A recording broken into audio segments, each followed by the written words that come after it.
અમને પોતાને પણ ખબર છે કે એ વિસ્તારમાં આવતા જે ધંધાધારી લોકો છે કે બિઝનેસમેનો છે એના ધંધા બગડે છે, પણ અમને પોતાને પણ દુઃખ થાય છે, પણ અમે એના માટે થઈ અને સમગ્ર નડિયાદની પ્રજાને બાનમાં ના રાખી શકીએ.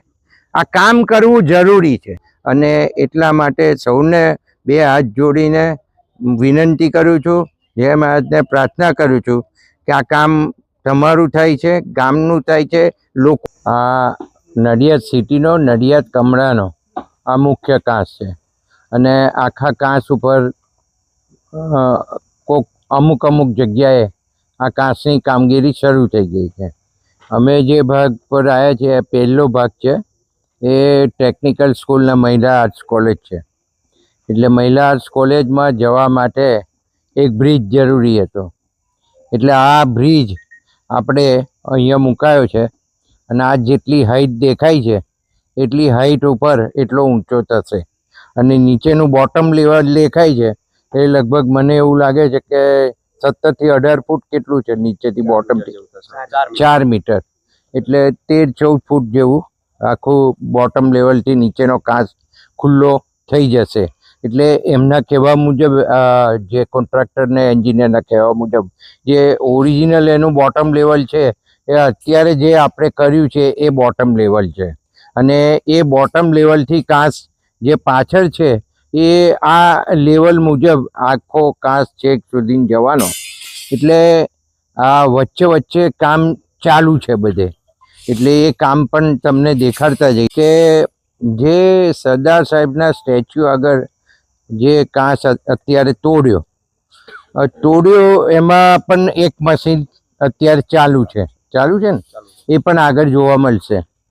તો આમાં વધારે મશીનરી એક સાથે મુકાય એવી કોઈ ત્યાં શક્યતાઓ નથી, કારણ કે એને જે કામ કરવું પડે એ એમના કહેવા મુજબ ટેકનિકલ જે બાબત છે કે જે મશીન છે એ મોટું મશીન હોય અને એ મોટું મશીન જે ખોદકામ કરે અંદર કાંસમાંથી અને જે સ્લચ કાઢે છે અને મડ કાઢે છે એ લગભગ 4 થી 5 ફૂટ પૂરેલો મડ છે. એને અત્યારે એ કાઢી રહ્યા છે અને એને કાઢતા એને પાછો તરત જ ભરી લેવો પડે, એટલે બાજુમાં જ એને એક ટ્રક રાખવી જ પડે અને એ ટ્રકની અંદર નાખીને માલ બહાર લઈ જવો પડે. એટલે બીજું મશીન ત્યાં ઊભું રહે એવી કોઈ પરિસ્થિતિ નથી. એટલે પહેલી વાત એ કંઈ તોડવાનું કે એનું કામ નથી, કોઈ બિલ્ડિંગ તોડવાનું કે કોઈ કામ કે 8-10 જેસીબીની જરૂર પડે ને જેસીબી આવી જાય ના થઈ જાય. જેસીબી તો અહીં ચાલે જ નહીં, એટલે આ મશીન જે એ હેવી મશીન હોય. ત્યાર પછી એ લોકોએ બીજું મશીન બહુમારીએ મૂક્યું છે અને બહુમારીની પાછળની જગ્યા એટલે કે આરએનબીની ઓફિસ છે એની સાઈડમાં થઈને કાંસ સિટી જીમખાનામાં થઈને પાસ થાય છે.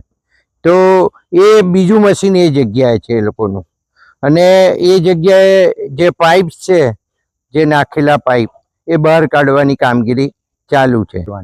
આ કોઈ રમત વસ્તુ નથી, કોઈ ઇઝી કામ નથી અને ટોટલ 40 કરોડનું કામ છે અને આખી જે સ્લેબ ડ્રેન બનવાની એ આખી કોન્ક્રીટની બનવાની છે, એટલે એને સ્લેબ ભરવાના છે. એ આગળ તમને કામગીરી દેખાડીએ છીએ અમે, એ પણ અમુક એનો પોર્શન થઈ ગયો છે. એટલે જેમ જેમ કરતા જાય છે એમ આગળ ખોલતા જાય છે. એટલે જ્યાં સુધી સ્ટેચ્યુનો ભાગ ત્યાંથી જે શરૂ થયો એ છેક બહુમારીથી આગળ સુધીનો ક્લિયર ના થાય ત્યાં સુધી એ કાંસમાં આ લોકો કોઈ જાતની કામગીરી કરી શકશે નહીં, કારણ કે એમાં પણ સ્લેબ ભરવાના છે અને સ્લેબ ભરીને બોક્સ કન્વર્ટ બનાવવાનું આખું, બરાબર ને? એટલે બોક્સ કન્વર્ટ બનાવવાનું, એટલે આ ટાઈમ લાગે એવો આખો પ્રોસિજર છે. પણ આ કરવાનું કારણ એટલે છે કે તમે ખાલી આપણે સ્ટેચ્યુ સુધીનો જે ભાગ છે એ ક્લિયર કર્યો, એમાં જ લગભગ આપણે 200 થી 250 ની વચ્ચે અંદરથી સ્લજ અને માટી ટ્રક કાઢી, એટલી ટ્રકો માટી કાઢી. એટલે તમે સમજી શકો છો કે 1960માં બનેલો આ કાંસ હવે અંદર શું છે એવું ના તો તે વખતના ચીફ ઓફિસર, અત્યારના ડેપ્યુટી કમિશનર, આ એન્જિનિયરો, આ જૂના ચંદ્રકાંતભાઈ, આ નવા એન્જિનિયર, આ કોઈને, અમને કોઈને એવી ખબર નથી કે આટલો બધો સ્લજ હશે. પણ જ્યારે આ બધું ખોલ્યું ત્યારે ખબર પડી કે આટલા મોટા પ્રમાણમાં સ્લજ છે અને આ બધું પેક છે. એટલે આપણે તો ખાસ કરીને મુખ્યમંત્રી શ્રી ભૂપેન્દ્રભાઈ પટેલ સાહેબનો આભાર માનો કે તમે અમને આ સ્લેબ ડ્રેન જે મંજૂર કરી આપી એ નડિયાદને આશીર્વાદરૂપ સમાન થવાની છે. કામ મોટું છે, ધીરજ રાખવાની જરૂર છે. અમને પોતાને પણ ખબર છે કે એ વિસ્તારમાં આવતા જે ધંધાધારી લોકો છે કે બિઝનેસમેનો છે એના ધંધા બગડે છે, પણ અમને પોતાને પણ દુઃખ થાય છે. પણ અમે એના માટે થઈ અને સમગ્ર નડિયાદની પ્રજાને બાનમાં ના રાખી શકીએ. આ કામ કરવું જરૂરી છે અને આ કામ કરવું જ પડશે અને એના માટે આ પૈસા આપ્યા છે. તો આ કામ પૂરું થાય એ આપણે એકદમ જરૂરી બાબત છે. નડિયાદની પ્રજાને અગાઉના સમયની અંદર સુખાકારી માટે આ સ્લેબ ડ્રેન બને, એનો પાણીનો ઝડપથી નિકાલ થઈ જાય એ દિશામાં બધી કામગીરી ચાલી રહી છે. ગરનારું છે એનું પણ બોટમ લેવલ નીચું જાય, પહોળું થાય એના માટેના પ્રયત્નો છે, એ પણ થશે. અને ત્યાં સુધીનું લગભગ બધું જ કામ તબક્કાવાર એ લોકો કરી રહ્યા છે અને આ છેક બાસુદી સ્કૂલ સુધી કામ થવાનું છે.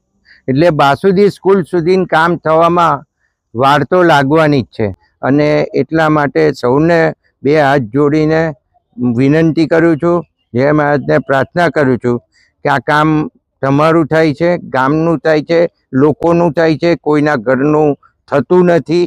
એટલે આમાં સાથ અને સહકાર આપો.